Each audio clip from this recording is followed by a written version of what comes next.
Okay, I'll talk about my experiences with EHP in a large farm in Malaysia, and how we develop practical in-farm diagnosis using level 1 recognition and using the growth curve as a diagnostic tool. And then I will proceed on the effects of EHP in shrimp farming. We observe high prevalence, low intensity, wide size variation at harvest, and then I will proceed to discussing some strategies for prevention and control and give you some take-home messages. By the way, before I start, I deleted a lot of slides in this talk on how the EHP is transmitted with, or how EHP develops inside the shrimp and how it infects other shrimp. So I hope Andy and Diva will cover this in their talk tomorrow, because there are many participants who are not familiar with EHP yet. Next slide, please. Okay, so my personal eye-opener on EHP happened when I was still stationed in a laboratory in Brunei. I received several samples from a farm, and you can see that these 5 samples had 4 to 10 samples, but they were all Davidson fixed. So all I could do was to do histology of them. And I have been bugged about how EHP appears, and I have not been successful in finding it in slides for monodon.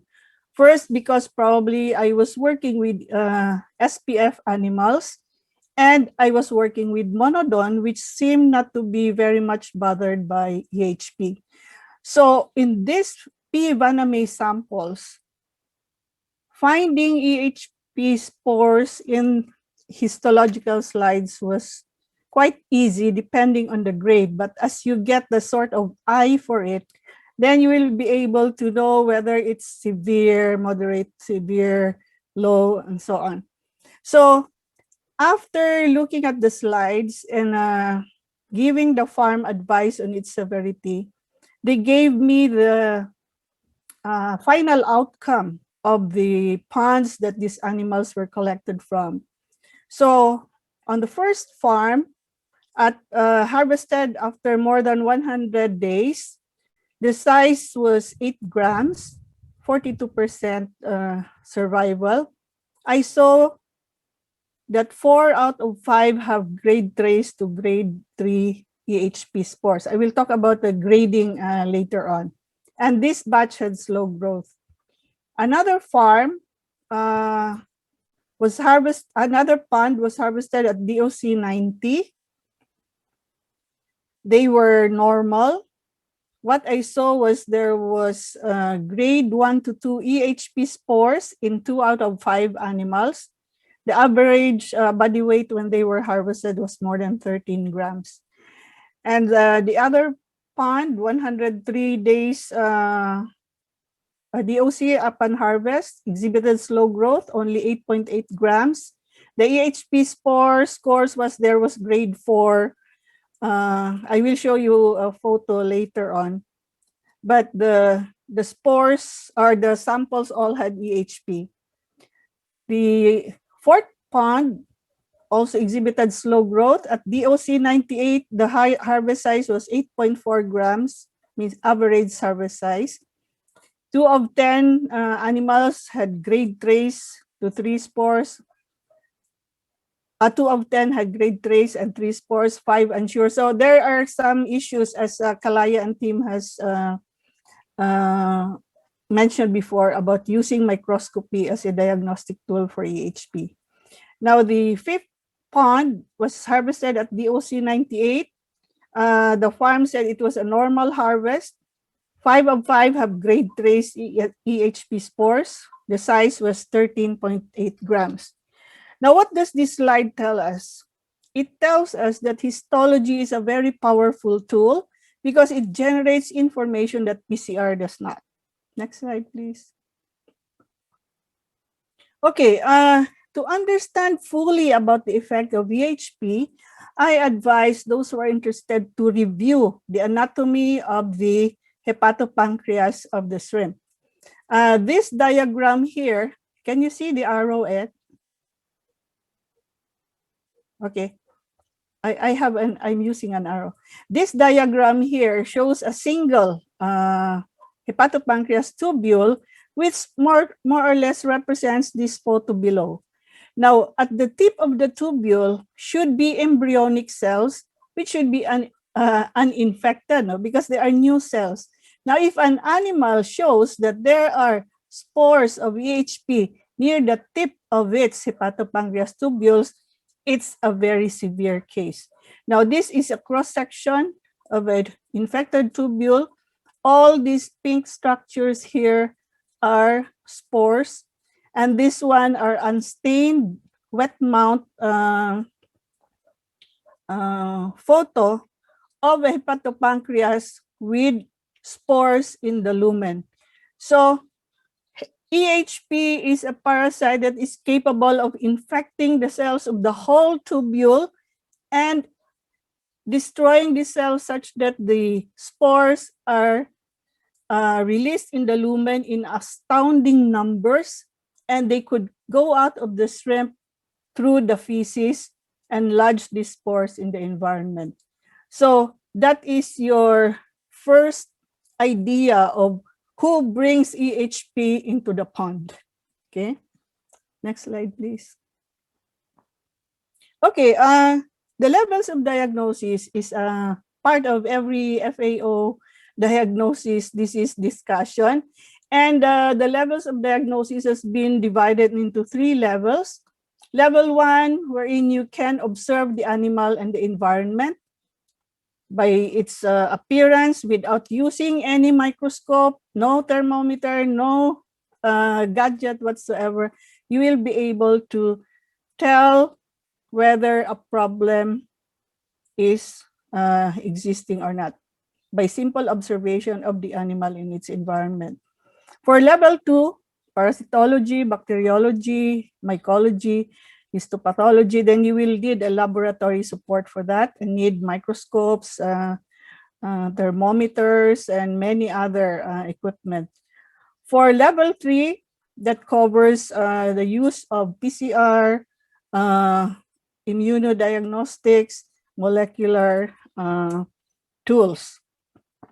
So what we did in the farm was use what was available, and based on our experience, I wanted to recognize the disease with the least expense possible. Next, please. Okay, the importance of VHP diagnosis to manage infection in farms is multiple.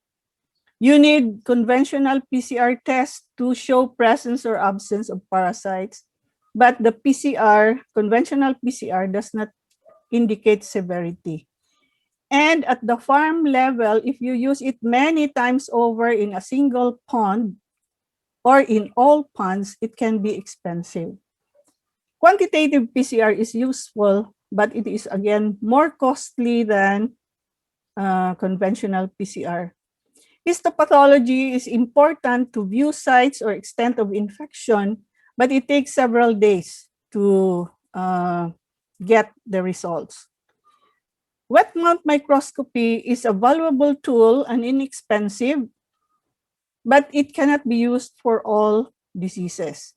But it is an important tool if the disease requires regular sampling. Now, what we have done in the farm was to use wet mount microscopy regularly and coordinated with production people to know what the sizes of the animals are and what their FCRs were. Next, please. Okay. Every farm always has a target. Okay. So this blue line here, marked by the arrow, is the farm target, meaning at that number of days or at the end of such period, the growth or the size of the shrimp should be already predicted. Now, if the growth exceeds the farm target, then that's fine. There's no problem. But if the growths you get are below the target, then you start asking yourself, why? Okay, so what are the reasons I am not achieving the growth that we are supposed to get? Okay, there are many reasons for why slow growth spells trouble. But when I came into that farm, EHP was already a problem. So we just tried to see to get information and device techniques so that we will make sure that our target ponds really have the disease. Next, please. Okay. Now, the production people or those assigned in the farms, they have their regular monitoring activity, weekly sampling, or when they're still after stocking, maybe they can do the first sampling after 3 weeks or after a month. Now, we tied up our diagnostic activity with their sampling activity. Now, if the shrimp show uniformity in size, then it's fine. And if the growth are according to expected, then that's not a problem. But when you start to see size variation early on, then we flag that pond and then examine what the causes are. Next, please.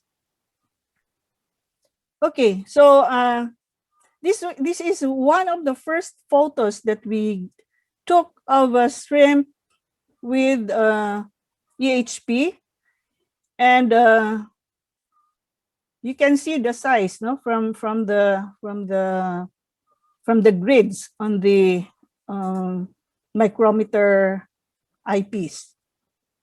So the spores are this small, but it takes practice to recognize them because they would show like little circles. Now, if you will give me a sample wherein 1 or even 5 spores are floating in water, I might not recognize them. But it would be easy to recognize them from the hepatopancreas, a carefully laid out tissue of the hepatopancreas, because then you would see them inside the cytoplasm of cells. So make sure you don't break the cells when you make the wet mount. Next, please. Okay, so you can see the spores, they sort of light up a bit. It doesn't mean that these target cells with arrows are the only ones with spores, as the in situ hybridization slides of Kalaya had shown earlier. Other cells may have EHP, but they do not show up as spores. But on our part in the farm, we based our diagnosis on the presence of visible spores under 40x or under oil immersion. It takes practice. No? First, you do it by oil immersion, and then you go up to, or you go down to high magnification. Then you will be able to recognize the cells. Next, please. The infected cells, I mean. Okay, so more views of cells of the hepatopancreas with EHP. If you look at the cells, they are still intact. No? So when you have the tissue and lower down the slide, don't wiggle the cover slip from side to side, because it will make the cells fold up and you would have a difficulty seeing the spores. The spores have to be still inside the cells to be easily recognizable. Next, please. So we embarked on this wet mount procedure for EHP detectors. So as I have mentioned, you have to be familiar with the structure of the hepatopancreas. And because we know that the younger cells would be less infected than the older cells. We focus on the central part of the hepatopancreas as a source of our sample. This sampling sorts of mimic our experience with the monodon baculovirus many decades ago, because MBV also infected the central older parts of the hepatopancreas. So knowing the anatomy of the animal helps a lot for you to get a successful tissue mount or wet mount for microscopy. Next, please. Okay. So open the carapace, then remove the hepatopancreas, and then go to the central region. Anyway, as we did this, we sort of became confident with the way we do in-farm diagnosis. So next, please. Our experience and the photos that we got were actually used by the foundation, the Responsible Aquaculture Foundation, Global Aquaculture Alliance, for an online course on EHP. I don't know if it's still on right now, but you can try to visit this site and see if you can still avail of the online course on the detection of EHP in the hatchery and in the farm. Next, please.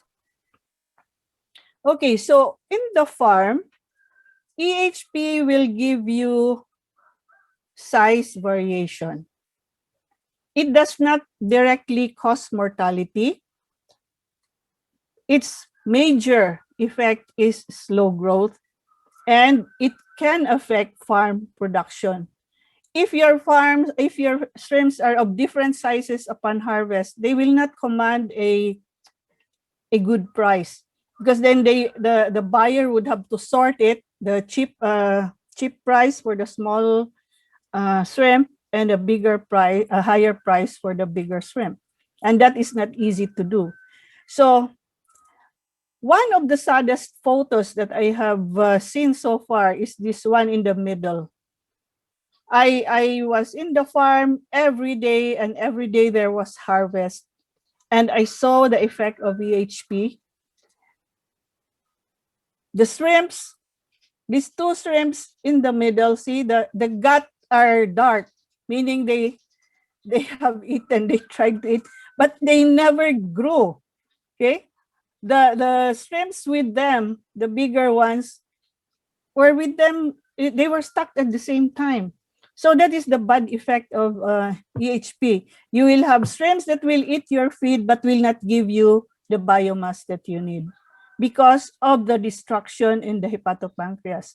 Earlier, I showed you the astounding number of spores. The cells that produced, or where those spores came from, were already destroyed and became non-functional. So that is the effect of EHP. Next, please.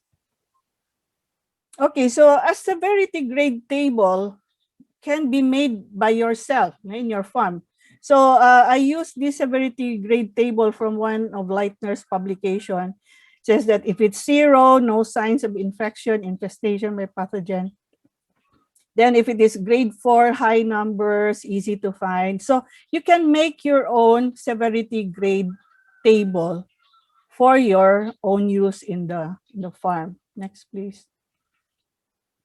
Okay, so what we found in the farm was we always targeted a negative stock of post-larvae for stocking.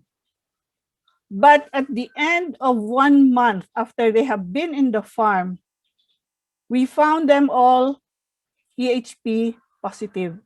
So the farm already had, it's an old farm.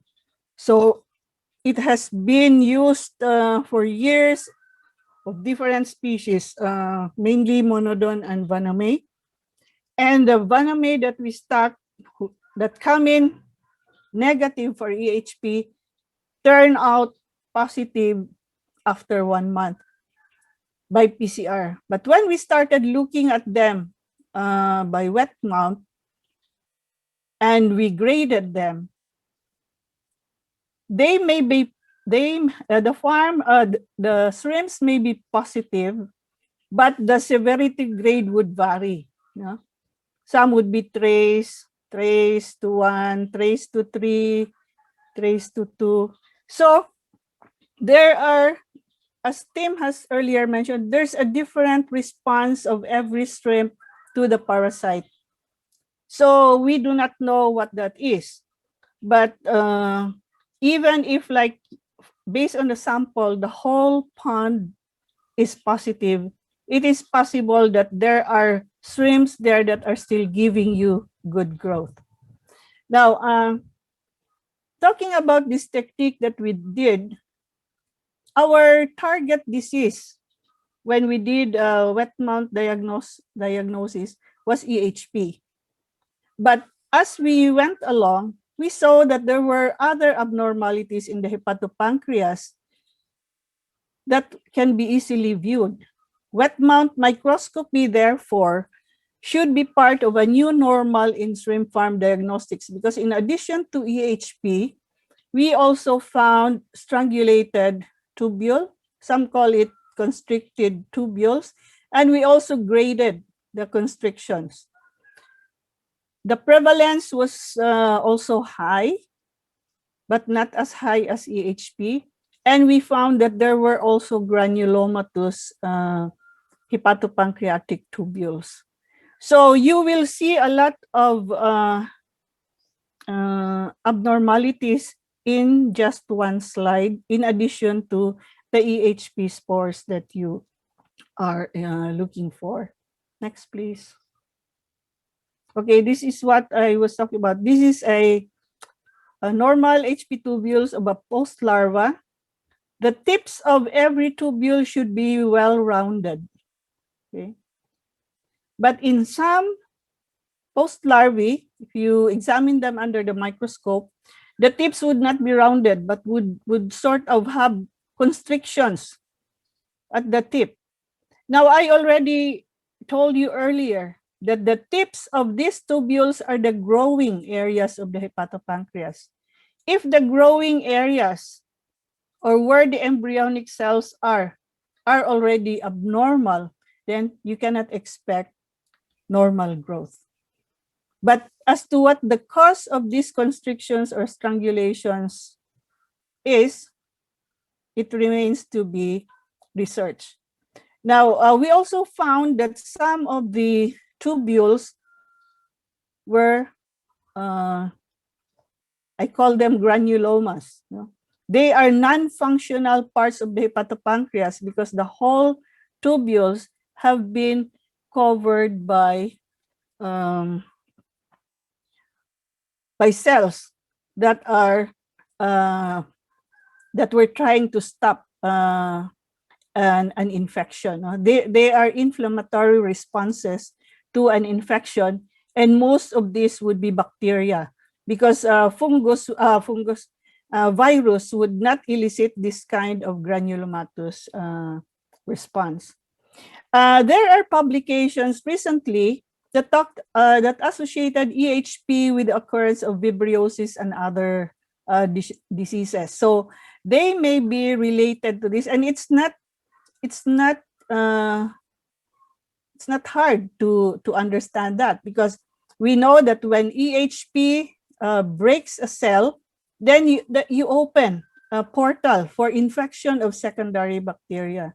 So the appearance of these infected tubules may or may not have been initiated by EHP, but the fact is we found them in some shrimps that we were dissecting.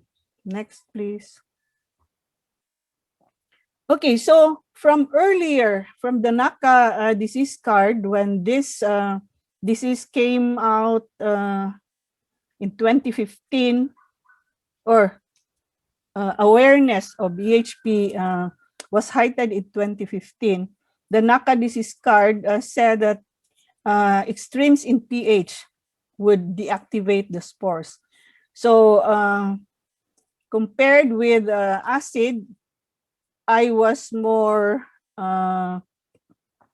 prone to advising the farm to use lime to disinfect the ponds. It was a tedious process because the ponds were 0.8 hectare in size. But I told them that maybe the spores would be lodged in between two liners that are welded together. So you put more lime in the section of the pond liner where the liners are welded together. But anyway, it is expensive and it was very tedious work. But that was one of the ways that we did to eradicate or minimize the infectious spores in the farm or in the ponds. Next, please. So after that, after those observations, we sort of theorized that there are ways of managing EHP. Because remember, it does not kill the shrimp, so it gives you time. You have time to put up a management decision based on your scientific observations. So broodstock are expensive, so they cannot be sacrificed. Your best bet for analysis on whether they are positive or not would be the feces. And feces, as I have said, you cannot find, like I would not be able to find spores in a bunch of feces under wet mount microscopy. So if you really want to know whether your broodstock has no EHP or not, then you do PCR for the feces.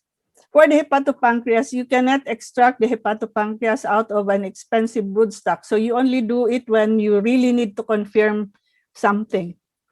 But of course, you can do this through wet mount microscopy if you have a sample to sacrifice. Now, the best time to examine your broodstock for EHP would be before they enter your facility. So do not buy an infected broodstock or do not bring into your hatchery an infected a broodstock batch that is infected. Next, please. Okay. Tim was talking about an old publication of Dr. Momoyama, but I think this one would outdate that publication. It has a funny title of Condoms for Shrimp, a technique for the control of disease transfer.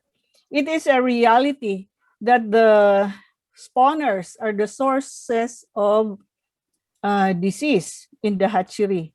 And for EHP, which is a gut-infecting disease, it is easy for an infected animal to pass infectious materials like spores through the feces. Now, these condoms for shrimp were used to cover the tail part of the shrimp to collect the feces so that during spawning, they don't spawn. They don't release their feces together with the eggs. But that's tedious and that requires handling, and it may stress the broodstock, and you might make it fail to spawn. But I was just reminded of this article. No? But many of the problems that we are facing now were already faced by our predecessors. So we only need to revisit their techniques because some of them would still be useful today. Next, please. Okay, the next is the strategy for EHP in the hatchery is when the eggs are spawned, it takes several hours before they hatch. And when they hatch, they go through 6 stages of nuclei. I don't know, 30 hours or so. I'm not sure. But during that period, they subsist on the yolk. Their mouths are closed. So they are not feeding. Even if there is infectious material in the water, at the nauplus stage, the nauplus would not be able to ingest it because their mouths are still closed. Their mouths open when they molt into the first soil stage. So during that time, that is the opportunity that you can have to do nauplus washing. But there is another characteristic of nuclei that would be very, very useful in disease avoidance. they are attracted to light. Okay, so if your spawning tank is very dark, just open a small part of the tank, let the light allow the light to let in, and then you will find the nucleus clustered on the area where the light is. So you can scoop them out and transfer them to a new tank without bringing in so much water. Okay, so the nucleus stage gives us an opportunity for disease prevention in EHP, especially for those that are diseases that are transmitted by the mothers. Next, please. Now, for post-larva, for stocking, the PLs from the hatchery should be examined by PCR because the spores would be very few and would be very difficult to view at that stage. So you do this before purchase and stocking. If the size variation in the PL, because some now opt to stock older PL, so there would be size variation evident in those stocks. You might want to know the load, the EHP load, by using real-time PCR, but this is not easy to have in the farm setting. Okay. Now, some growers are very finicky. Said, next slide, please. Before that, for juveniles in the ponds, after you have stocked your host larvae, you already know their status, no? So if you had them tested for PCR and only stock PCR negative post larvae, then you had all of them negative upon entry in the farm. Now, after your first sampling at 30 DOC or below, you can do wet mount microscopy. As I have shown earlier, you dissect the hepatopancreas, get the central part, and then see if there are spores. If it is negative on the first sampling, you can do it again on DOC 60. Or you can do it every two weeks after the pond exhibits standards below your curve of average body weight. Ponds that are grade 0 on first sampling should be examined again after 2 weeks. So this kind of monitoring was done in the whole farm, which had 190 plus ponds for the duration of the period I was there. And we found it a good management tool. Next, please. Okay, so in the pond environment, like in 2015, everybody wanted to get rid of VHP in the environment. So they wanted to check it on biofilm, on the sludge, in the water. And it was sometimes difficult, no?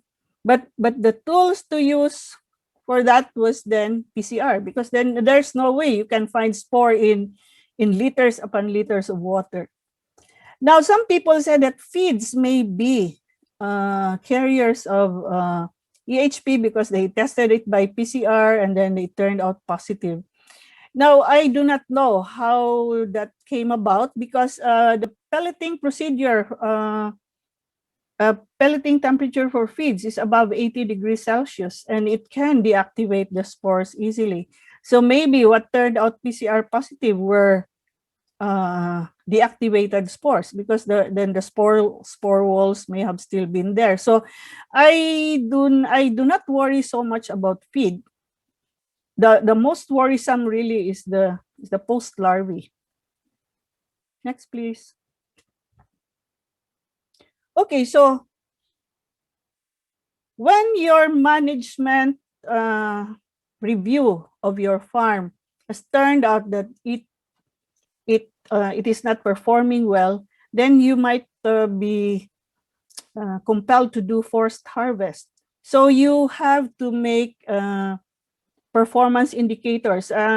This table, Ronnie Tan helped me do this. So using FCR as a critical factor, depending on the farm history, at certain days of culture, the company should, or the farm manager should decide what is the maximum FCR above which should trigger a red flag. No? What is an unacceptable feed conversion ratio? So that's critical factor number one. Then critical factor number two is your average daily growth. So it again depends on how your company has done so far, and then what your targets are. So in the farm, it says 0.2 gram per day abort, 0.01 to 1 per monitor and prepare. And so using the severity grade by wet mount of the spores that we found, 0 to trace, normal operation. Grades 1 to 2, manage attentively. Manage attentively meaning you monitor again. You monitor after 2 weeks, after 1 week. It doesn't matter because it is a procedure that hardly costs you anything. All you need is a staff who has been trained to do it. And our laboratory staff were always on the microscope doing this monitoring thing. Then for severity grade 3, monitor and prepare to harvest or abort, depending on the size. And if the severity grade by wet mount is 4, then abort. Now, again, another management decision is what is the minimum average body weight that has value. In Malaysia at that time, they said that if your harvest is below 7 grams, it will not give you money. Okay, so your management strategies in terms of EHP would not be solely based on your diagnosis of the disease. It should be based on other farm parameters, which you will have to study together with the production staff. Next, please. Okay, so this is my last slide. My take-home messages are: disease diagnosis by microscopy for EHP and other abnormalities is cheap and valuable activity to incorporate into routine farm management. In addition to severity of infection, average body weight, average daily growth, and feed conversion ratio have to be monitored in order to come up with decisions related to their management and when they will be harvested. The pond production staff are key personnel in identifying first signs of problems based on farm data and variables. It cannot be the laboratory staff because we are not out there in the farm. In fact, we are not allowed in the ponds for biosecurity reasons. So we have to teach the farm personnel, the production staff, to recognize signs of disease and then bring samples to us even out of schedule so that we can verify what problems they have. EHP can be avoided or minimized in both hatcheries and farms. And production planning based on EHP severity and observation and observed abnormalities will be part of the new normal in shrimp grow-out farming. Next slide. Thank you very much for listening.